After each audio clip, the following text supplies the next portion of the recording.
I want to start by narrating a story. I want to narrate a story of a migrant worker who is working with a vegetable vendor in the center of Delhi, in the heart of Delhi. This man earns about 10,000 rupees a month, which is much less than the minimum wage. That's about two-thirds of the minimum wage in India, in Delhi in particular. And he started experiencing high fever, and there was there was very little help coming from local authorities, because he's actually living right next to his vegetable shop. He's a homeless person. Apart from being a migrant laborer, he's one of the millions of people in the city who are homeless. But I mean, they don't have any recognition on paper. They don't have any identity as for being homeless. And for 2 days, he was trying to get an ambulance, and he didn't get one. And after 2 days, somehow, uh, some of his other colleagues got him in a taxi and took him to a hospital. The hospital charged him 4,500 rupees for a test. That's half his salary, half his month's salary went on the test. Then he had to come back and again sleep on the street for 2 days, because the test takes 48 hours for a result to come out. So for 2 days with high fever, he had to sleep on the street. After 2 days, he gets a result, and he's corona positive, and he's been diagnosed with corona. And then there's panic in that market.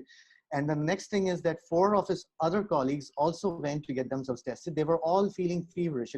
They weren't asymptomatic cases, though India has a high number of asymptomatic cases as well. And all 4 of them have now been tested positive. So now there's extreme panic in that vegetable market. No one is going there to buy anything. No one's going there to sell anything either, because even the migrants are very scared.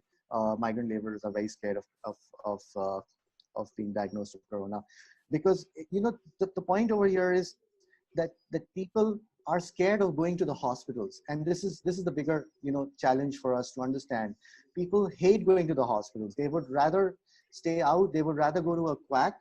But the entire healthcare system is so painful. I mean, I don't have to say much about it, because a lot has been documented. Like, waiting period is like an average waiting period is about 2 days to see a doctor. And during the corona crisis, other patients have been turned down. When I mean other patients diagnosed with anything else other than corona have been refused from hospitals, public hospitals and private hospitals. Now, when you look at society from the bottom of the pyramid, when you look at society from the last man's eyes, you will see how difficult it is to navigate the system and also survive through this lockdown.